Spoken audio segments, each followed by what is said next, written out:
नमस्कार, आप देख रहे हैं लाइव सिटीज़। मैं हूं आपके साथ इंद्र मोहन।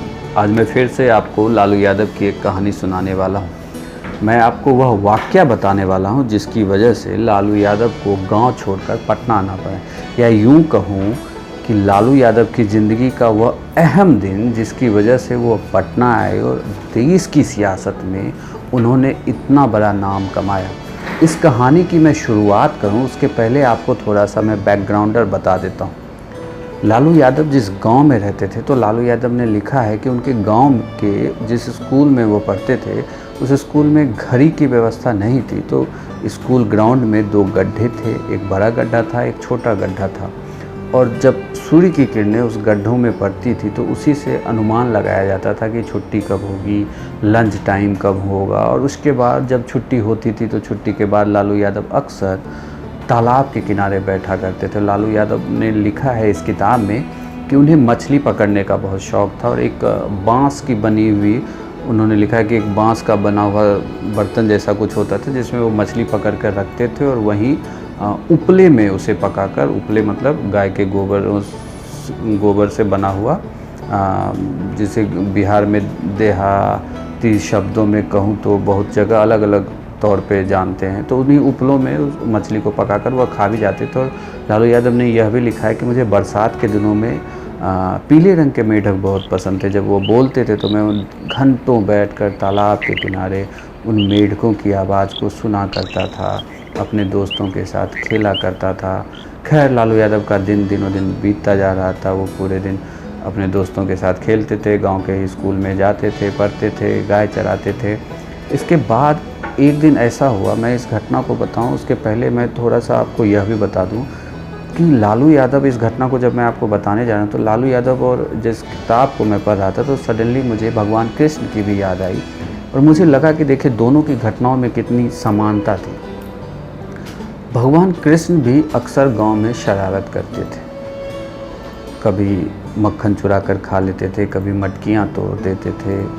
इस तरह की उनकी शरारतें आम थी, और हर दिन कोई ना कोई शिकायत करने के लिए उनकी माँ के पास पहुंचता था। एक दिन जब कृष्ण छोटे थे, उन्होंने मक्खन की जब उस मटके को तोड़ दिया तो उस गांव की गोपियों ने शिकायत की थी कृष्ण की माँ से, और तब कृष्ण ने सबको अपना रूप दिखाया था, अपना बाल रूप दिखाया था। और एक बार जब उन्होंने मिट्टी खा ली थी तो अपने माँ को अपना रूप दिखाया था और बताया था कि कैसे उन्हीं में पूरा संसार निहित है। इस कहानी को मैं इसलिए आपको बता रहा हूँ कि ऐसी ही शरारतें लालू यादव भी अपने गांव में किया करते थे। हालांकि इनका गांव उस तरीके से समृद्ध नहीं था। खैर, लालू यादव की शरारत यह थी कि एक बार उनके गाँव में एक हींग बेचने वाला आया। उस हींग बेचने वाले को प्यास लगी, उसने कुएं के मेड़ पर अपना हींग वाला झोला रख दिया। लालू यादव छोटे थे, उन्होंने शरारत में उस हींग वाले झोले को नदी में गिरा दिया। बहुत शोर हुआ।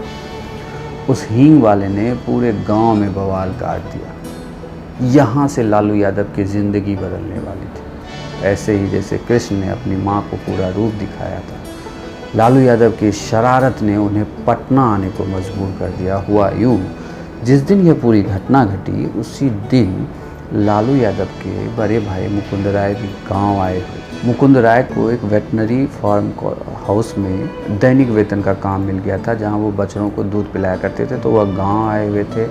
उनकी माँ से जब सब ने शिकायत की तो उनके माँ ने डिसीजन लिया, उनके माँ ने यह फैसला किया कि लालू यादव को वह पटना भेज देंगे भाई के साथ रहने के लिए। लालू यादव बहुत छोटे थे। लालू यादव बिल्कुल इस घटना के बाद परेशान हो चुके थे, जब उनकी माँ ने कहा कि तुम्हारी शरारतों से मैं आजिज आ चुकी हूँ और तुम्हें अब आगे के लिए पटना भेज रही हूँ, वहीं अपने भाई के साथ रहना, उसके काम में हाथ बटाना और काम करना। यहाँ से लालू यादव की ज़िंदगी बदलती है। लालू यादव को उनके भाई लेकर पटना आ जाते हैं। उसी फार्म हाउस के एक छोटे से चपरासी क्वार्टर में उन्हें रखते हैं। वो पूरे दिन बछड़ों को दूध पिलाते हैं उनके भाई, तो वो उसी दूध का कुछ हिस्सा लालू यादव को भी दिया जाता है पीने के लिए। लालू यादव लिखते हैं कि धीरे धीरे मैं बड़ा हो रहा था, लेकिन मेरे दिन का काम यह था कि मैं अपने भाई के लिए, बड़े भाई के लिए, और उनके एक दो दोस्त थे जो साथ में काम करते थे, उनके लिए खाना बनाता था, बर्तन साफ करता था। आप सोचिए, जिस व्यक्ति को उसे वह दिन नहीं पता कि कब क्या बदलने वाला है, कैसे वो बिहार के सियासत की धुरी बनने वाला है। भले ही आज लालू यादव जेल में हो, लेकिन सियासत अभी भी उनके चारों तरफ इर्द गिर्द चक्कर काट रही है। खैर, वहाँ से लालू यादव उस चपरासी क्वार्टर में रहने लगे, अपने भाई के लिए खाना बनाने लगे, बर्तन साफ करने लगे और वहीं के पास के एक स्कूल में उनका एडमिशन करा दिया गया। सरस्वती की कृपा थी, लालू यादव पढ़ने में बहुत तेज़ थे। पढ़ाई लिखाई में उनका काफ़ी मन लगता था। जम के पढ़ाई करने लगे, क्लास में अव्वल आने लगे और कला के प्रति उनका रुझान ऐसा था कि वह धीरे धीरे लेकिन जब वह गांव छोड़ रहे थे तो उन्हें बार बार उन्होंने लिखा है कि कुछ दिनों तक तो मुझे गांव की बहुत याद आई। मैं गुमसुम सा कमरे के कोने में बैठा रहता था। मुझे गांव की तालाबें याद आती थी, गांव के जानवर याद आते थे, गांव के मेरे दोस्त याद आते थे, सौराठ, चैती, ये सब गाने जो गांव में गाए जाते थे, बड़म बाबा के पास जो जमघट लगता था वह याद आता था। लेकिन यह सब कहीं लालू यादव ने पढ़ाई के पीछे छोड़ दिया। वह जमकर पढ़ाई करने लगे। धीरे धीरे लालू यादव की उम्र बढ़ने लगी। वो अपने स्कूल में शिक्षकों के, प्राध्यापकों के प्रिय हो गए। खेलों में भी काफ़ी रुझान था। कबड्डी खेलना लालू यादव को पसंद था। एक बात और मैं आपको जिक्र कर दूं, लालू यादव ने इसके पहले लिखा है कि जब वह गांव में थे तो गांव में उन्हें पेड़ पर चढ़ना बहुत अच्छा लगता था। वो ऊंचे ऊंचे पेड़ों पर चढ़ जाते थे, फल तोड़ते थे, कभी किसी दूसरे के बगीचे में भी चढ़ते थे और जब बगीचे का दरबान भगाता था तो वो अक्सर भाग जाया करते थे। तो लालू यादव एक तरीके से कहें तो बिल्कुल शुद्ध ठेठ देहाती छवि ऐसी जिसने पूरे देश में अपना नाम किया, यहाँ तक कि विदेशों में भी लोग लालू यादव को जानते थे। एक ऐसा नेता जिसने हर तरफ अपनी लोकप्रियता बटोरी, जो हर एक का प्रिय बना, जिसने हर गरीब तबके को, हर दबे कुचले लोगों को एक आवाज़ दी।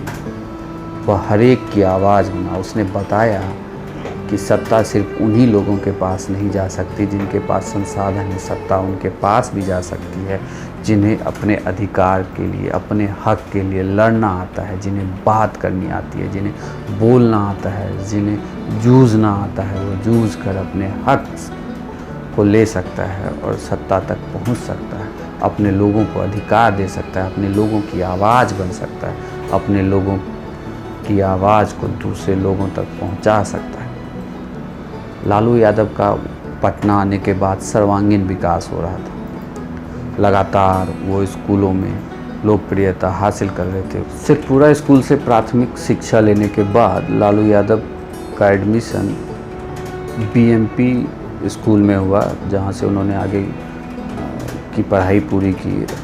वो वहाँ पे इस किताब में उन्होंने कुछ शिक्षकों का भी नाम लिखा है। सोचिए, लालू यादव को अपने तमाम शिक्षकों के नाम याद थे। लालू यादव ने यह भी लिखा है कि वो क्लास में हमेशा पहली कतार में बैठते थे, अपने क्लास के मॉनिटर थे, अनुशासन पे खासा ध्यान रखते थे। और उन्होंने यह भी लिखा है कि मेरी ज़िंदगी में अगर अनुशासन लाने वाला कोई था तो वह स्कूल ही था, क्योंकि मैं जब छोटा था तो अक्सर खेला कूदा करता था। उनकी शरारत के किस्से तो मैंने आपको सुनाए ही हैं, लेकिन जैसे ही वह पटना आए उनका जीवन बदला, उनके जीवन में अनुशासन आए, उनके कला को और निखार मिला। सरस्वती की उन पर कृपा थी, लगातार पढ़ते रहे, आगे बढ़ते रहे। और लालू यादव आज के दिन में इस देश की राजनीति की वह धुरी है जिसे चाहकर भी कोई हिला नहीं पा रहा है। चाहे जहाँ भी रहें, कहीं भी रहते हैं, लेकिन राजनीति हमेशा उनके इर्द गिर्द ही घूमती है। लालू यादव की आज की कहानी हमारी कैसी लगी, आप हमें कमेंट बॉक्स में ज़रूर लिखिएगा। आगे मैं और भी लालू यादव से जुड़ी हुई कहानियाँ लेकर आपके सामने आता रहूँगा। अगर आपने अभी तक हमारे चैनल को सब्सक्राइब नहीं किया तो सब्सक्राइब कर लें और ख़बरों को विस्तार से पढ़ने के लिए आप livecities.in पर जाएं। धन्यवाद।